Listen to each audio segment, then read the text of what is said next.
want it, get it, don't ever give up, you got it. You wanna make it, then chase it, no one can stop you. They're gonna hate you, but let them hate you, that's fine. Cause if they stand in your way, then you gotta leave them behind. Yo, what is going on, guys? It is Sam Burns, and welcome to this long-awaited Week 13 of the South Alabama Dynasty. Both straight out of Boston, I had bye weeks in Week 12, so we skipped to Week 13, and I'm just showing you what our recruiting class looks like as of now. We do have some pretty good commits coming in, so I'm pretty excited about that, and we do have, obviously, our starting quarterback and Heisman frontrunner at this point, Bilal Marshall, coming back for next year, but nonetheless, that is what our recruiting class kind of look like. But as you see right here, we're ahead on the number 11 quarterback in the recruiting class. We're number 1 on his board by quite a big margin, so we might end up getting him. As you look at all the polls, we are still currently number 3 in every single poll. Nothing's changed, no upsets in the top 2 yet, so we're still on the outside looking in for the BCS National Championship game. But we got to take care of business this week. We're taking on Georgia State in the Georgia Dome, a place where they're always tough to beat, and they're always a tough team to beat. You know, straight out of Boston, he always plays tough, and you know, it's always a tough game. Year 1, he blew me out. Year 2, last year, I barely beat him, and it looks like we're gonna have 2 meetings this year, as he's already clinched his side of the conference, the Belt Division, and I'm pretty close. I'm pretty sure I'm pretty close to clinching my division, the Sun Division. So we're looking like we're gonna have 2 matchups, one this week and obviously one in the conference championships. So here is the Sun Belt Conference standings. As you'll see, we are on top of the Sun Division with a 10-0 record, 6-0 in the conference, and Georgia State is on top of the Belt Division with a 8-2 record, 6-0 in the conference. So a quick look at the Heisman race, and that will pretty much do it, as we'll go ahead and look at the bowl projections real quick. Since we are not in the top 2, we are projected to go into the Rose Bowl right now, and you'll see the New Orleans Bowl is projected to be Georgia State versus Rice, and we are taking on Georgia State this game. It should be a good game. You know, we'll see what happens.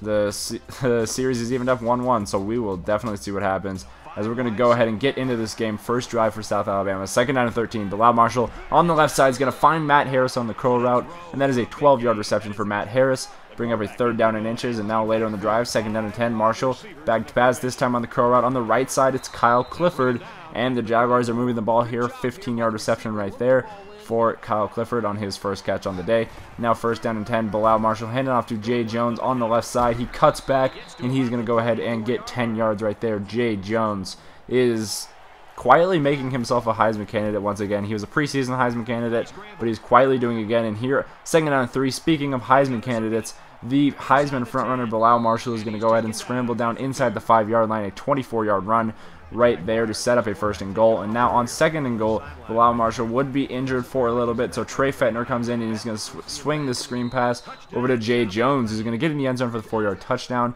and Georgia State is going to get the ball back here. 3rd down and 4, and back to pass is, I'm spacing on his name, but Justin Wagner right there with the 6-yard reception.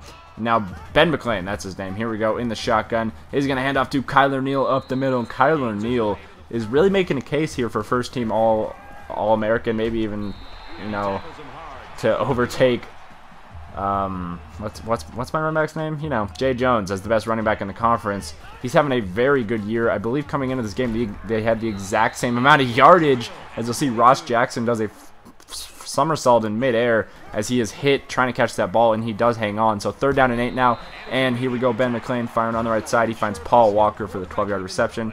Do get the 1st down right there. Now 3rd down and goal. McClain gonna hand off to Kyler Neal, who's gonna get into the end zone right there for the 3-yard touchdown and tie this game up 7-7.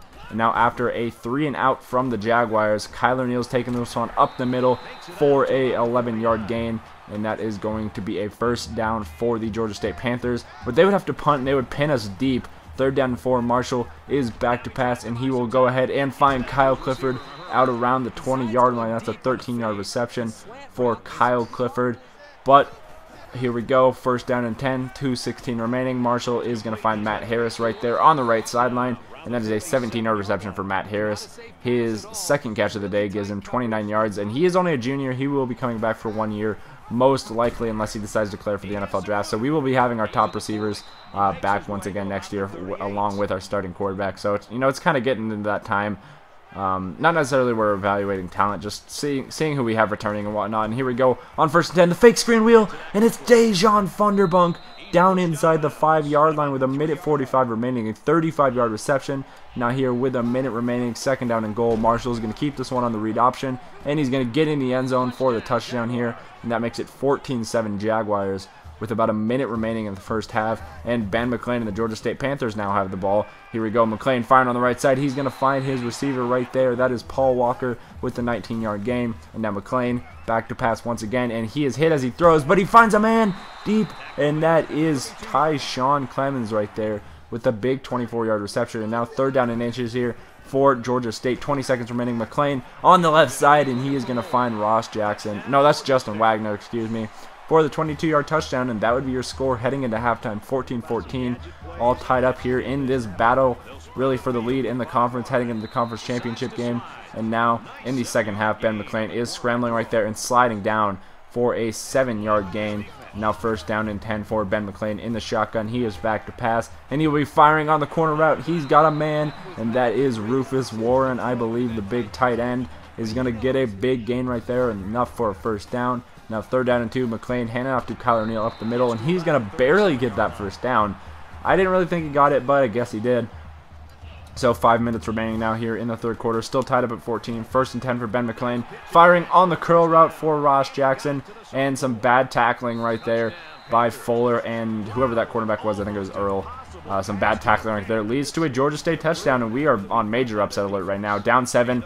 Here we go. 1st and 10. 4:22 remaining. Jay Jones breaks this one up the left sideline. He's to the 50, to the 40, and no one's going to catch him. That is a 75-yard touchdown run for Jay Jones to tie this ball game up at 21. Just when Georgia State sees momentum, the Jaguars sees it right back. 21-21 your score, as Kyler Neal is going to take this one out across the 40-yard line, breaking tackles, and he's going to get down around the 47-yard line. 2nd down and 10 now for Ben McClain. He is back to pass, firing on the left side on the curl route, and this time Earl makes a better tackle on Ross Jackson right there, and not allowing him to get in the end zone this time. So 3rd down and 13, McClain is going to fire, and it's intercepted right there by E.J. May. He is the leading interceptor for this team, and he makes a big play right there, as we now have a chance to take the lead, but we could not do that. We would go 3 and out.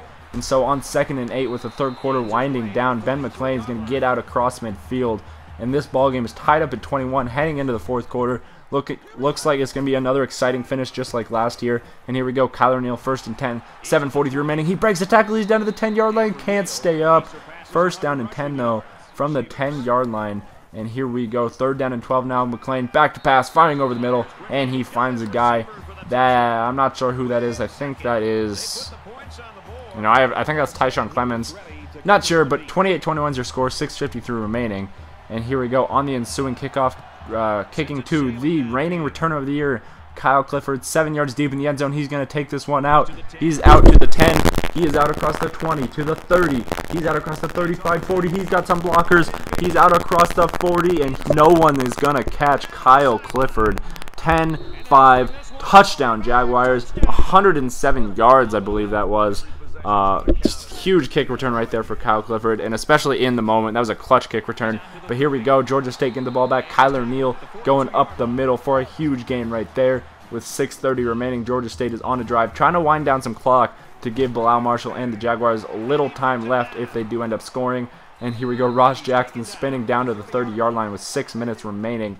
And now 4:25 left on this clock. 3rd down and 4. McClain back to pass. He's going to find, I'm not sure, that might be Paul Walker.